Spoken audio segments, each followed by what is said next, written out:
بسم الله الرحمن الرحيم وأعوذ بالله من الشيطان الرجيم ولا حول ولا قوة إلا بالله راجعون والوان السلامي دمانتين با mes chers compatriotes السلام عليكم ورحمة الله وبركاته.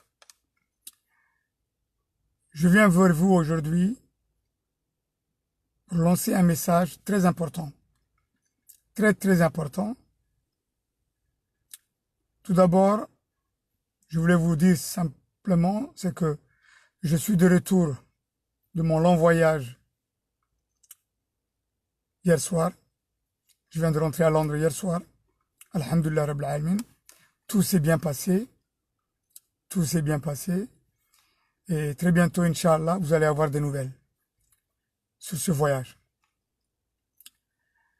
walaalayaal marka hore soo dhowaada arrin aad iyo aad u muhiimaan nii sheegayaa oo nila qaybsamayaa marka hore dhoofkaygan ku maqnaa waan soo nabad galay alxamdulilah rabbilcaalamiin si fiicanna madaragtay waa iigu horgaleen howlihii aan u socday dhowaanna waa nila wadaagi doonaa london baan ku soo noqday alxamdulilah rabbilcaalamiin waa kaas maanta taariikhdu waa 5 waa maalin sabtiya September 2020 baaqana wuxuu ku saabsan yahay Ethiopia iyo Djibouti. Ethiopia iyo Djibouti. Mes chers compatriotes, comme vous le savez, l'Éthiopie aujourd'hui vit vraiment des jours et des semaines, et même si je peux dire ces 2 derniers mois, vraiment très difficiles.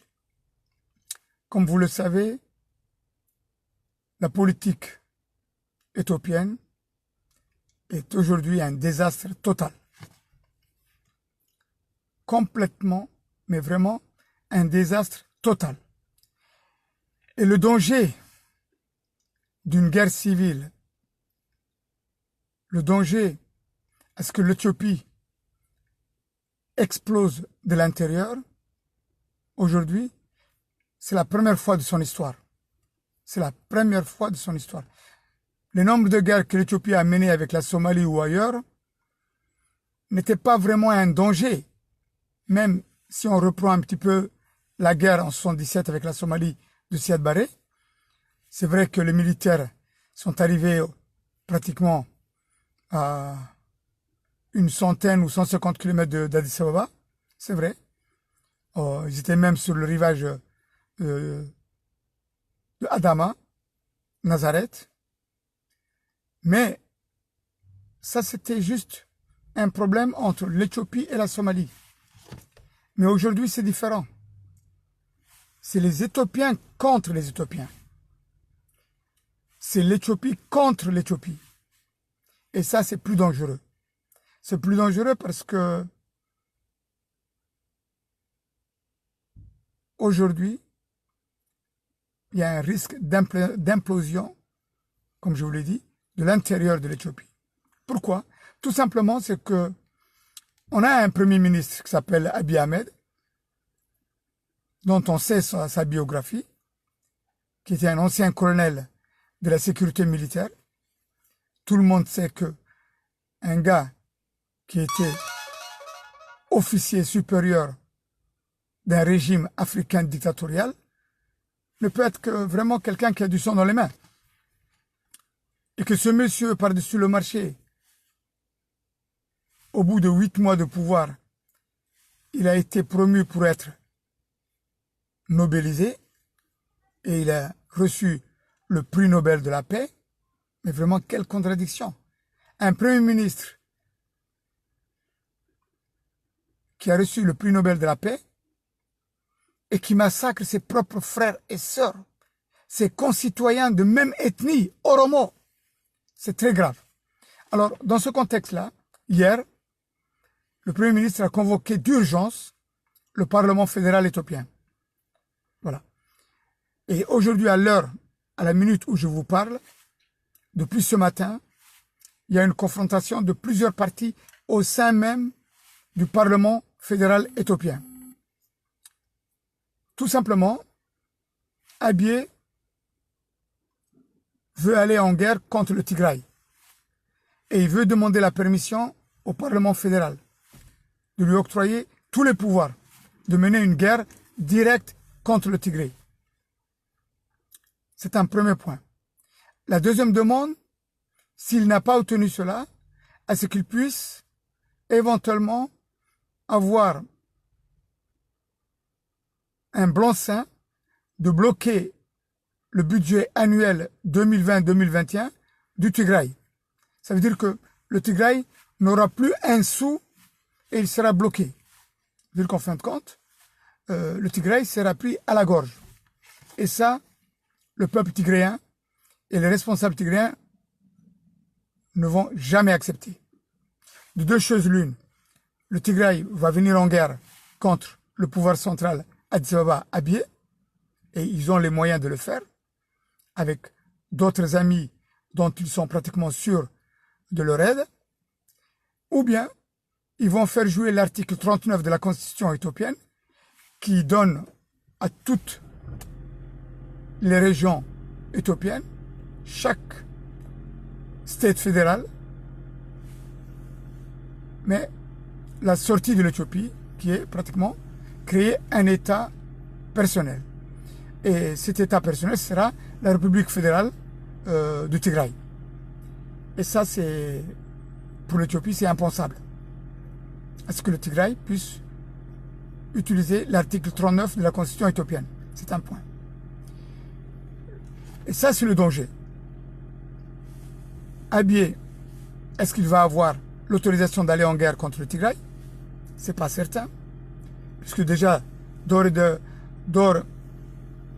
d'avant les informations que j'ai, les Afars, députés à l'Assemblée fédérale éthiopienne, sont contre.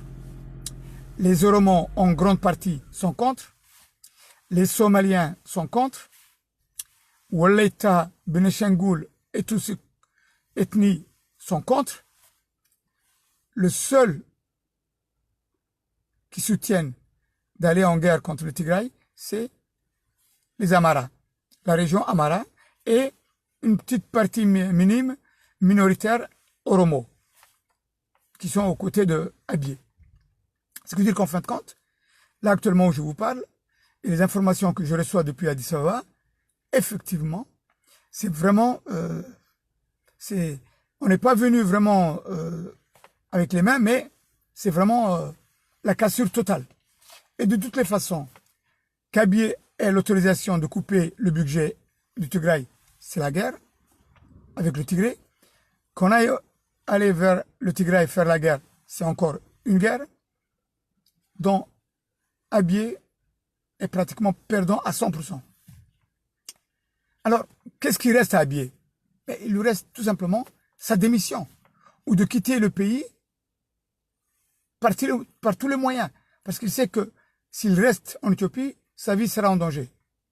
Sa vie sera en danger parce que les amis, la famille ou autres des 3 généraux assassinés il y a plus d'1 an, sous la présidence ou sous la responsabilité de Abiy, ben, ils en tiennent responsable à lui. Et eux, ils demandent vengeance. Et Abiy ne pourra pas rester à Addis Ababa, c'est pratiquement impossible. Il partira au Canada, aux États-Unis, en Europe, demander un statut de réfugié politique, c'est un point. Mais il ne pourra pas rester. Ou bien, il sera arrêté par l'armée éthiopienne et il sera mis en prison. C'est un fait. En tout cas, la situation est gravissime. Elle est gravissime, c'est vrai pour l'Éthiopie, mais elle est aussi gravissime pour nous, Djiboutiens. Et oui, parce que si l'Éthiopie implose de l'intérieur et qu'il y a une guerre civile qui se met en place, ce qui veut dire qu'automatiquement, ben, toutes les autres régions, l'Érythrée, Djibouti, Somalie, seront en guerre. Puisque les armes qui vont circuler et où il n'y aura plus de statut d'État à l'intérieur de nos frontières, tout va basculer. D'ailleurs, comme vous le savez, la Somaliland, ce n'est pas un État reconnu. Alors, les armes et les crimes se passent comme si c'était tout à fait normal. Alors, l'Éthiopie, si elle explose, c'est un fait. Automatiquement aussi, l'Érythrée va exploser. Et l'Érythrée ne va pas rester les bras croisés. Parce que aussi, il y a eu un arrangement qui a été fait entre Abiy et Isaias Afwerki de pouvoir mener la guerre par derrière contre le Tigray. Et ça, les Tigrays sont déjà vraiment bien préparés. Et si Isaias fait ça, c'est une faute énorme pour lui. Et là, à ce moment-là, il aura pratiquement toutes les autres rébellions contre lui qui vont démarrer sur Asmara et Assab. Voilà en tout cas où on en est aujourd'hui. Et je voulais juste vous dire, mes chers compatriotes djiboutiens, la situation est grave.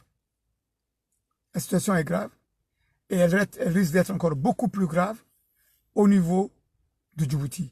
Parce que Ismaël Omar Guelleh, ce sera le suivant. Quand Abiy va quitter le pouvoir, quand Abiy sera destitué, le prochain qui sera sur la liste de départ et qui partira de gré ou de force, ce sera l'actuel président autoproclamé Ismaël Omar Guelleh de Djibouti. Lui, il ne pourra pas rester. Ça, c'est fondamental. Et ses jours, ses heures sont comptés. Il le sait très bien. Et d'ailleurs, il n'arrête pas de téléphoner pratiquement plus de 10, 20, 30 fois le téléphone pour avoir des renseignements avec son ambassadeur Mohamed Idriss Farah. Il n'arrête pas de téléphoner. Il est pratiquement à l'écoute, lui et son épouse Khadra, avec l'ambassadeur à Addis Ababa. Et certains de ses agents qui font partie aussi, qui sont basés à Addis Ababa, et qui lui envoient des informations. Mais en tout cas, il sait que tous les signaux sont rouges et que vraiment, il est dans une merde totale. Parce qu'Abiy, c'était le dernier recours. À part la France-Afrique, comme je l'ai déjà dit, à part la France-Afrique, qui plus ou moins essaie de le garder avec l'armée française qui est à côté. Mais je ne pense pas que l'armée française, elle ira porter secours à Ismaël Omar Guelleh. Je ne le pense pas.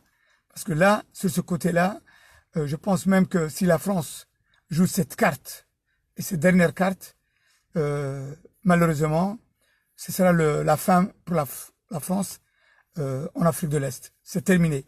C'est terminé parce que les peuples de la région ne vont plus accepter ça. Et d'ailleurs, dans le temps, c'était la France, elle est là pour protéger les Djiboutiens, le peuple djiboutien, contre l'envahisseur éthiopien, somalien ou autre. C'est terminé. C'est terminé. On n'a plus rien à perdre.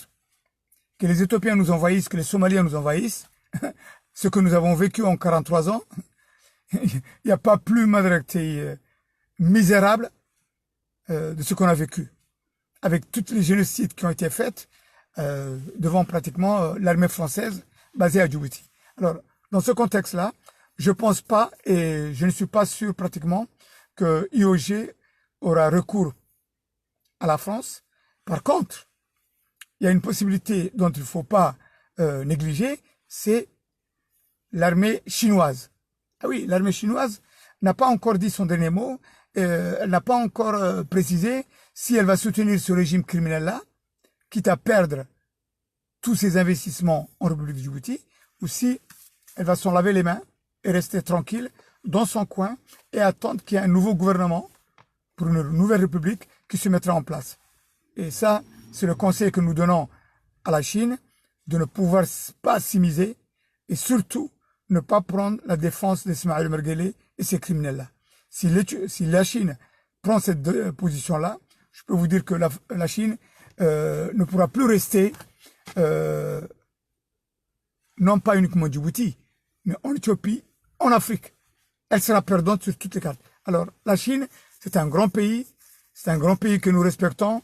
Ce sont pratiquement des amis avec qui on est content qu'ils ont investi à Djibouti et qu'ils ont construit quelque chose, même s'ils ont commis des erreurs. C'est un fait, mais on pourra tout discuter, on pourra tout négocier. C'est pas un problème. Mais surtout, il ne faut pas que la Chine puisse prendre parti contre le peuple en encourageant à rester ce criminel au pouvoir. Ça, c'est impardonnable et je pense que les Chinois sont assez intelligents pour aller dans ce sens-là. Nos amis américains, nos amis français ou autres européens, on vous dit, écoutez, restez là où vous êtes, soyez tranquilles, nous allons venir et nous allons nous occuper d'Ismaël Merguele et de son régime. Et par contre, s'il vous plaît, n'intervenez pas et ne vous immiscez pas à l'intérieur de cette nouvelle république qui va se mettre en place. On n'a pas besoin des Français, on n'a pas besoin des Américains, on n'a pas besoin des Chinois, on n'a pas besoin des Somaliens, on n'a pas besoin des Éthiopiens, ni des Érythréens. Nous voulons à ce que la nouvelle république puisse être construite et basée sur une justice, démocratie et fraternité entre nous-mêmes. Plus personne ne viendra à l'intérieur de nous pour nous donner des conseils ou nous donner plus ou moins des idées à vouloir reconstruire une nouvelle. C'est fini. On a eu déjà en 1977 ce que la France a fait. Nous avons fait le constat. On a eu l'expérience. Merci. Restez là où vous êtes. Ne vous mêlez pas de ce qui se passe à Djibouti. Vous avez bien vu ce qui s'est passé au Mali. Vous avez bien fait. Vous n'avez pas bougé. C'est très bien. Alors, s'il vous plaît, laissez-nous tranquilles. Voilà ce que j'avais à dire, mes chers compatriotes. La situation est très grave. Mais je vous dis, votre président, Sultan Abdallah de Berkane Ahmed, c'est aujourd'hui. C'est aujourd'hui qu'il faut faire quelque chose. C'est aujourd'hui, avant que l'Éthiopie bascule, qu'il faudrait que nous nous unissions.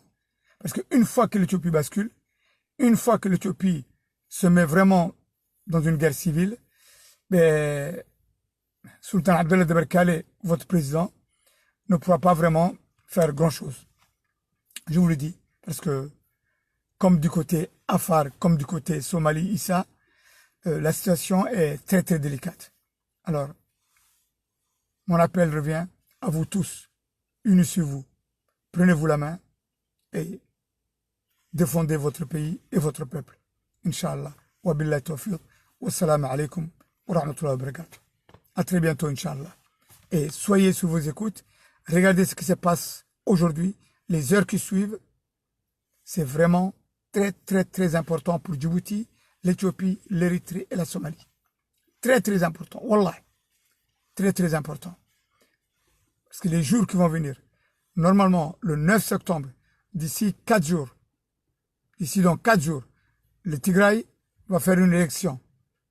Et si cette élection, elle passe, le Tigray aura sa propre diplomatie, son propre parlement, tout. Il est pratiquement à 2 doigts de pouvoir annoncer que le Tigray ne fait plus partie de l'Éthiopie. Article 39. Et si cela se fait, ben, l'Éthiopie va basculer totalement. Elle sera scindée en plusieurs États, totalement. Voilà. Par contre, si effectivement il faut sauver l'Éthiopie, c'est Abiy qui doit partir. Et son régime, totalement. Et libérer tous les prisonniers activistes, tous les responsables de tous les partis qui sont en prison, les faire sortir sains et saufs. C'est très important. Pour sauver l'Éthiopie. Alors maintenant, c'est sauver l'Éthiopie et sauver Abiy. Et ses mercenaires et ses criminels. Mais le choix est vite fait. Wassalamu alaikum.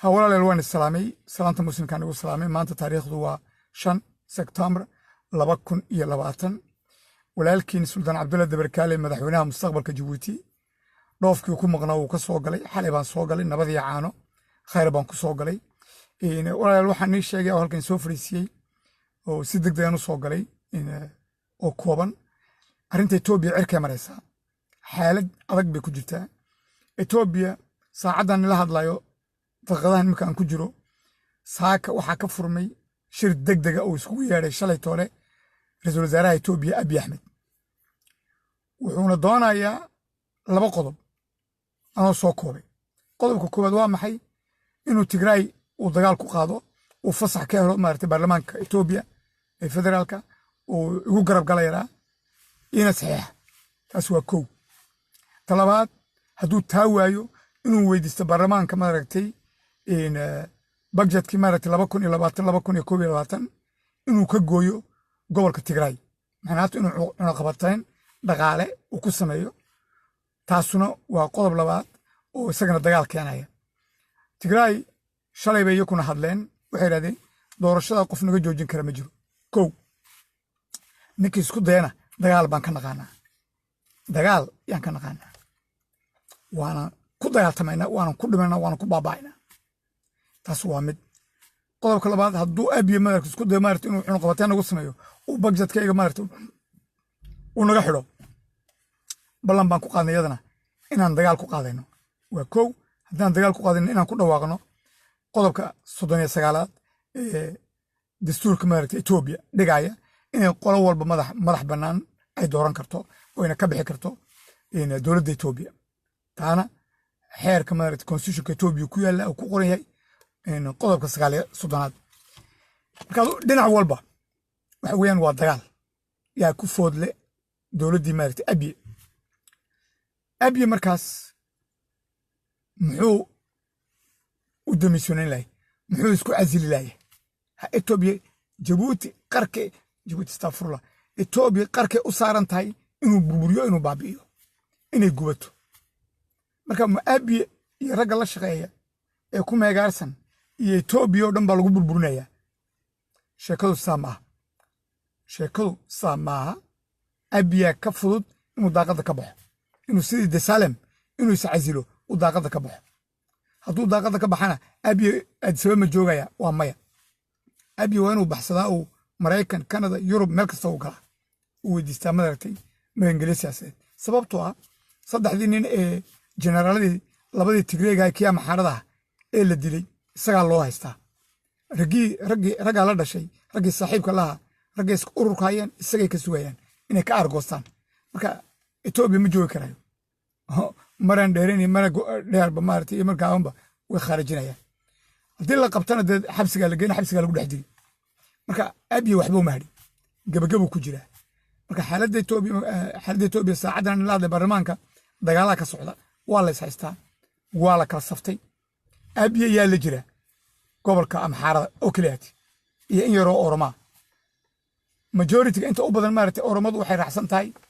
inay ka soo horjeedo oo diido maartay waxa uu soo dhigo dhanba Soomaali waa la mid aan hayn inta yare maartay ninka Mustafa Leeraa ee jigjiga jooga maartay dabada ku wata bas inta kale Soomaali weydiisantay afar sheegin afarna way ka soo hortaaganto ay leedahay Tigray dagaal laguma qaadi karo cunaqabateyn laguma sameyn karo haddii wax la sameynayo waa in waan lagu dhameeyaa afarka bay taagantay gobolada kale iska badaa sheekadooda Oromana kaba sii daranba marka sidaa daraadeed Abiy ma haysto wax suurtagala uu meel ku maro marka macnaheedu waxa weeyaan Abiy qarku taagan yahay in la qabto inuu baxsado in la dilo wax kastaba Ethiopia maanta qarka u taagantay inay Ethiopia maartay inay dagaal gashana qarkan u taaganay qarka u taagan tahay sababtoo ah Ethiopia haday dagaal gasho automatically maartay Soomaaliya khalkhal baa galaya Eritrea khalkhal baa galaya Djibouti haba sheegin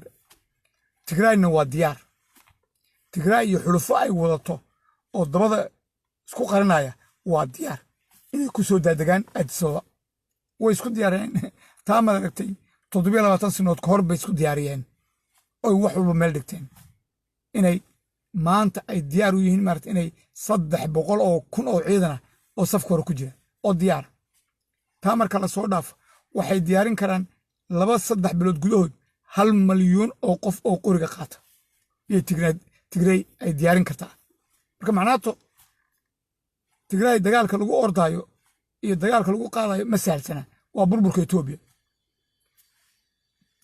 maalintii dhaweyd uu Abiy u tagay Casmara uu madaxweynaha Eritrea la kulmay wuxuu weydiistay inuu maartay Eritrea marka ay gadaal kaga dhufto marka wali go'aan ka soo baxay siyaasa foorki wali ma cadda laakiin hadduu madaxa la galo inuu tigraay uu dagaal ku qaado siyaasa foorki isagaa ku gubanaya oo Eritreaniyaduna way holacaysaa gudahay ka holacaysaa marka sidaa daraaddeed walaalayaal waxaan nii sheegayaa oon si gaar ula hadlayaa ummadda reer Jabuuti walaaladaya yaan la hadlayaa waxaan leeyahay xaaladdu way nii soo socotaa sababtoo ah ninka Ismaaciil Cumar Geele la yiraahdo ee madaxweynaha dalka Jabuuti ninka ugu dambeeya ee gacanta ku hayay laba rag bay hayeen Khayraacadde ninka Faransiiska meesha fadhiya oo korka ka ilaashanayay iyo ninka Itoobiyaanka laakiinse maanta Abiy wuu baxayaa kor iyo hoosba Abiy markuu saa u dhacana tallaabada labaad ee socota waxa weeyaan waa Ismaaciil Cumar Geele in meesha laga qaado waana ka qaadayna taa laba calis ma weydiinayso iswa mid Faransiisku maanta gacan ma siinaya Ismaaciil Cumar Geele waa maya shalay siduu isku hortaagay fruutka anfarta Faransiis maantana ma diyaar baa inuu ruwaayada ciyaaro waa maya suurtagal maaha mana dhici karto marka sidaa daraaddeed waxaan ii sheegayaa walaal reer Jabuutiyow waa maanta iyo kala dambays in aad madaragtay soo garab joogsatiin inaad garab raacdiin inaad madaragtay aad ila soo xiriidin si aan maaragtay aan gacanta soo la qabsano ummadda reer Jabuuti oo dhan waa takalaad in kaga badbaadayno in dhibaatooyinka Itoobiya ku soo foodle inaynana soo gelin weynahayn haddaan ruwaayadda halkaa ka sii wadno iyo ciyaartii mucaaradnimada iyo ciyaartii Ismaaciil Cumar Geele iyo ruwaayaddiisii waxaan ii sheegayaa beritoolaad oran doontiin ood indhaha lilma ka keenaysiin ood oranaysiin Suldaan Cabdalle Dabarkaale maalintuu hadlayay inaan wax la qaadanayd inaan ku tala qaadanayd inaan raacneed 100 jeer baan nila hadlay 100 jeer baan wax nii sheegay waxaan nii sheegay oo dhan ba indhahiinaad ku aragteen waxaan nii sheegaya intaasoo sinadood maalin walba waad aragteen dagaalka halkan ka waday inuu Cumar Geele iyo taliskiisa qof ila mid ah xaraam bay ka tahay qof ila mid ah xaraam bay ka tahay waanad ogtiin waanad garanaysi intaan dib u soo maray iyo inta dhibaato la soo mariyay aniga iyo reerkayga oo dhanba ya marka sidaa daraaddeed waxaan ilaahay waryaadeen war maanta nagu taagantay weliba si gaaranaad waxaan la hadlayaa walaaladay abtiyaaladay ciise weyn baan la hadlayaa war ciise weynow war maanta inoogu dhowdahay inaan gacanta isqabsanno oo aan Jabuuti badbaadino wax kale ma beritoole waa laga shalayn anu markaan leeyahay waa ragga soo galaytigu ha naga baxaan war city ha tagaan oo Geerisa ha tagaan war ma ceeb kuma jirto anu xumaata maan oran hala dila maan oran hala laaya maan oran waxaan walaalayaal nadaaya aan dalkayga maamulano aan dalkeena ina dhisno aan wax nala qabanno laakiin faragelinta nagu haysiin iyo dhibaatada nagu haysiin 43 ka sanadood oo dina Cumar Geele iyo Xasan Guuleed maartay aad nagu baabiiseen ilaahay ka yaaba war maanta cadowgan iska qabano cadowgan ciisana wuu baabiyay anfarna wuu baabiyay Soomaalina wuu baabiyay ummadda geesko dhan buu baabiyay marka cadowgan aan gacanta iska qabsano marka cadowga ciise anfar ma anfar waa walaalkiin waa walaashin waan ka dhalanay waan is dhalanay isku deegaan isku af wax walba waan qaybsanaa marka aan gacanta is qabsano oo aan ka baxno ruwaayadda u khayraacadda iyo madaragtay xabashigu ay noo dhigeen kala qaybi oo xukun aan joojinno waa talo 100 jeer baan abtiyaaladay la hadlay 100 jeer baan gacanta u taagaa 100 jeer baan abtira waa nagu celinayaa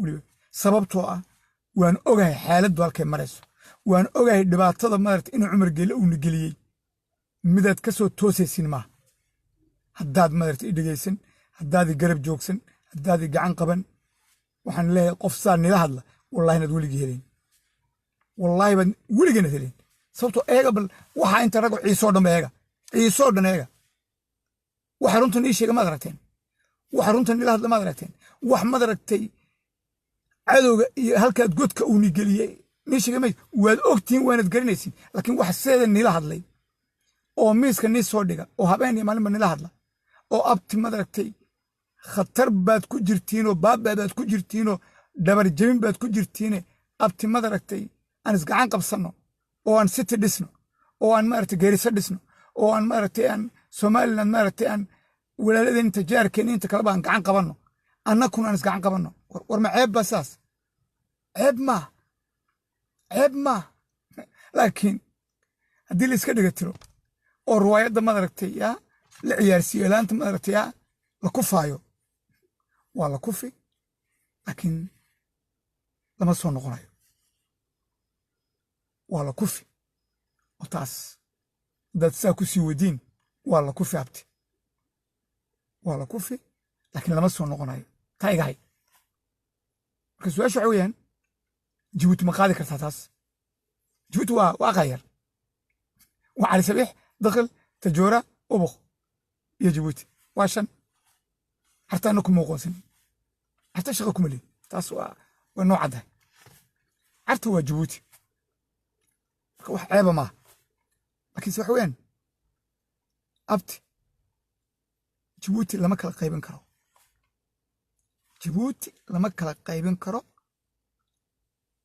lama oran karo maaragtay afaro dhan baa qaadanaysa ciiso dhan wala qaadanaya waa talo inaan la gaarin xoog baa la isku sheegan taas qofka ka fikiraya ragga ka fikiraya waxa weeyaan si khaldan bay u fikiraya xoog qofna laguma muquurin karayo walaa ciisa canfar ku muquurin kara walaa canfar baa ciise ku muquurin karta dan shisheeyaa loo socdaa in jabuuti meel kale lagu wado waan ogahay anigu waxaasoo dhan waan la socdaa marka waan nin sheegaya meel kastoo lagu wado haddii dowladdan iyo magaca jabuuti haddii la burburiyo ninka ugu horeeya ee madaragta ka shalaynaya waayo waa abtigay waa ciise wallahi baan idhahay ninka ay jabuuti maaragtay qofka ugu horeeya ay ka burburayso ee maaragtay ee beritoole aan ka soo noqonayn dhibtaas hadduu ka soo noqonayo ay adkaanayso ya waa abtaaladii waa ciise abti markaa dhegeysta riwaayadda joojiya been abuurka iyo riwaayadda iyo manipulationka iyo waxaas ka baxa abti ceeb maaha inuu cumar geela ha xumaado abaa fiicnaado waad ku raacdeen waad ku aamusteen waad ku joogteen 43 sano waa sheekadaas way dhamaatay maanta eega arka walaalkiin ninka canfareed u daaya aniga haddaad nacaysiin ood aniga aad doonayn wiilkaad abtigu tihiin de mid kaloo canfara keenta anugu waan iscasili anigu waan iscasili kaabaan la shaqayn ha nin kaloo canfara oo iga fiican oo iga weeraagsan oo iga aqoon dheer siyaasadda jabuuti iyo geeska haddaad haysatiin keenta laakiin anigaa nii jooga aniga markaa maxaad igu nacaysiin maxaad igu diidaysiin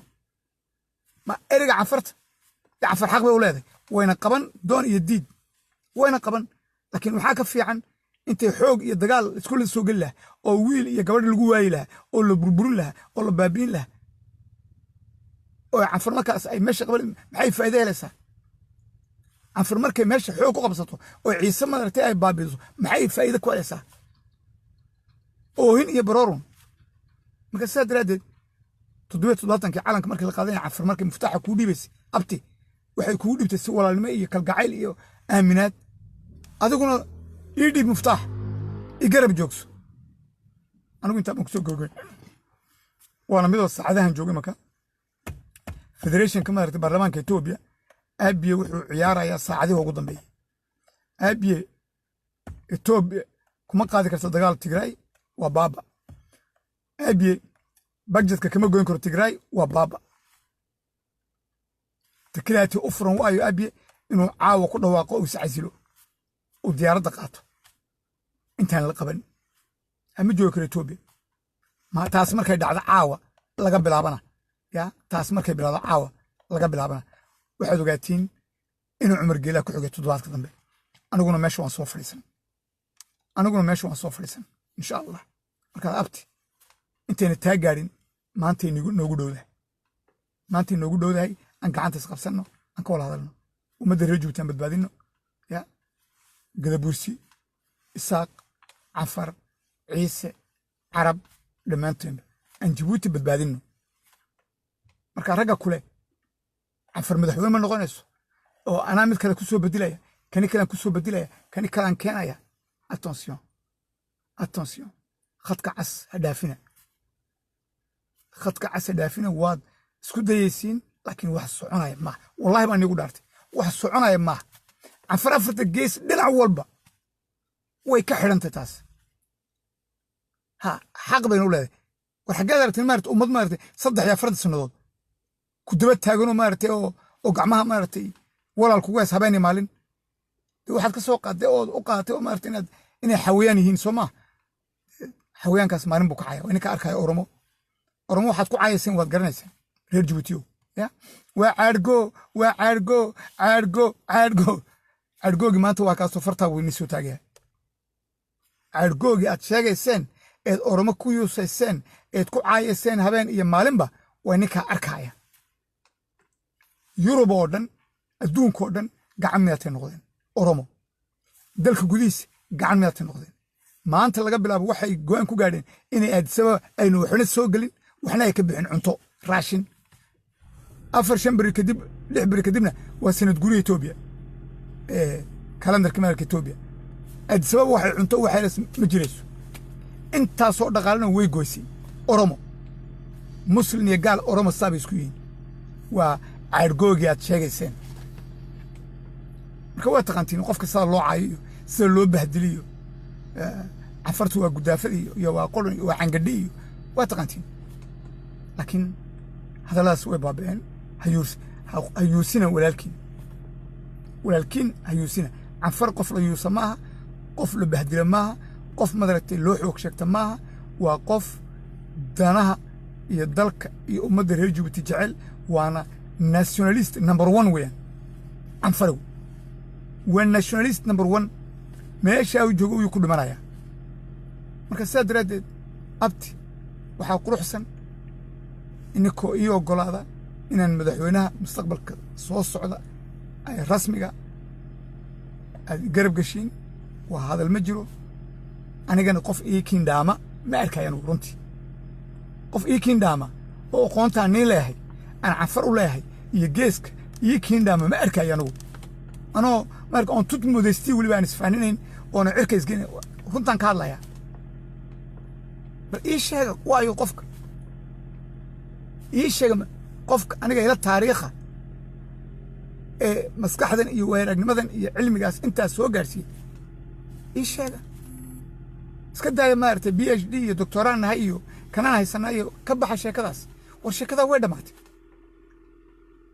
ninaan koob shaah $1 haysan oo wax dhisaayo oo shirkado abuuraya oo dhisaya oo intaasoo dhan dhisay oo la baabi'iyey xaggeed ka aragteen alxamdulilah rabbil caalamiin waa maskaxdaygu jirta waana maskaxdaan doonayo inaan 4 cishe ii hadhay nolosheeda inaan dalka Jabuuti iyo ummadda Jabuuti iyo dowladda cusub aan dhisayno inaan meel gaarsiiyo oon taariikhda ka galo intaa baan doonaya bas inaan taariikhda ummadda reer Jabuuti aan meel ka galo wax kaloon doonaya ma jirto on generationka cusub ee annaka maaragtay beentii lanoo sheegay lagu baabi'iyey inaan kuwan aan tiyo kale aan ka dhigno been ku baabino taas ilaahay kama baryay mana ogolanayo waxaan u shaqaynayaa waa carruurtay dhaleen generationka soo socda yaan doonayaa in been abuurkii aan lagu dhisay annaka lagu baabi'iyey inaan ka weeciyo maaragtay mid ka cusub oo ka nadiifsan u dhiso taaba aniga iga go'an on ilaahayna ka baryaya marka waxaan leeyahay hadduu ilaahay raa igarab gala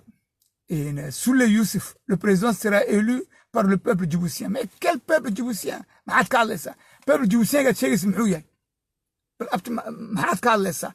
waxaan ka hadlaynaa dal maaragtay 3 sano maaragtay been abuur waraaqada ku qaybiyey 350,000 oo qof oo been abuura oo afarta gees adduunka laga keenay yaad ku leeyahay peuple djiboutien va élire 43 ans maaragtay election kasta maaragtay lagu shumaayay marka ma taabaad maaragtay umaleesa maaragtay inay ummadda reer Jabuuti maanta diyaar u tahay waa maya marka adigu suule yuusufow haddaad madaragtay taliska la shaqaysid iyo haddaad soo goleyti tahayba waxaan ku leenahay dhulka aayar u soco dhulka aayar u joogso waqtigaas wuu dhammaaday election iyo waxbaa dhacay iyo qofka la yimaada iyo ninka la sheekadaas soo wada election baan ku kala badinaynaayo ya faut être clair et net عنفر شالي مركي كودي بس مفتاح ما إلكسيون ما تسوقش حسن قول ما إلكسيون بكوي مدي توقو لا ونحرسته وما اسمع عمر قول ما إلكسيون بكوي مدي أريتي فوز هيستوار هداد مويسين إن عنفر ماشي كبابين يسين أو عنفر أو قولين إني مالك مدحونين نغطو يا وحويا ما رتي وحول هاي نبضين نغن لكن سنقول مدونين الكان لقالو إن تالقوا صعون ويكحون ويكفي عنت مركا رجلين سوقريتي هنا بابيننا بتكدي أتكبلودين جيبوتي إنه دجال كبلابو حوين 60 أبالكم هاليسو جيرتين أبالكم هاليسو آخرتان كنا ولا سلبابي ما كتاين نجارين si wanaagsan si sharaf leh si walaalnimo oo kalgacayl oo madal Djibouti waka aniga midiga fiican hadaadisatiin soo dhiga oo cafara footr clair ciise joojiya ismaaciil umar geele xasan guuleed iyo taliskaas inka halka soo gaarsiiyay inka madarata uu ogolaaday in halka soo gaar been iyo run waxa doontiin iska dhaafiyo warta ka baxa la vérité elle est là laakiin haddana waan sii wadaynaa cafarna ma ogolo ومدى جبتنا ما أقرأ حق بين عفر ولا ذي مالك مدحون نقطة أنا وحنا هاي كنت ذاك جوه رئيس صو شرحي يدولي دي سيدس وكاس إن وان صو سلامي سولي c'est pas une question de créer de division ada division جوه سولي أبتيو ولا كيجيو كوزايو ada ولا أجمع باتاي وانكوجه مركز شكل أسود مات عفر حق بين ولا ذي إني مدحون نقطة طلب على اسمه الدينيسو وينهين شكلاس ومدير الجوتون ودينها وامد أنا وصل ديار بانه وان بس الدولة دي صف كورونا وان كجرا وحن هلجن سو قارنا ومد دائما ركشاجس خير بني رجينا وان سو سلامي ساعدها سو سعدا عندها كواهي إثيوبيا يا أبي مركو عركة وبودنا إلى هنا قاعدة اسماعيل عمر جلاك حيا وأنا بلن وبالله التوفيق والسلام عليكم ورحمة الله وبركاته وأنا صو سلام دمانتي وأنا جعلها قولي يقبنيبو دولة عسول ويدالنايسا صف كورنا وكجنا هم وقانينا إثيوبيا لا سعودة سعدها سو سعودة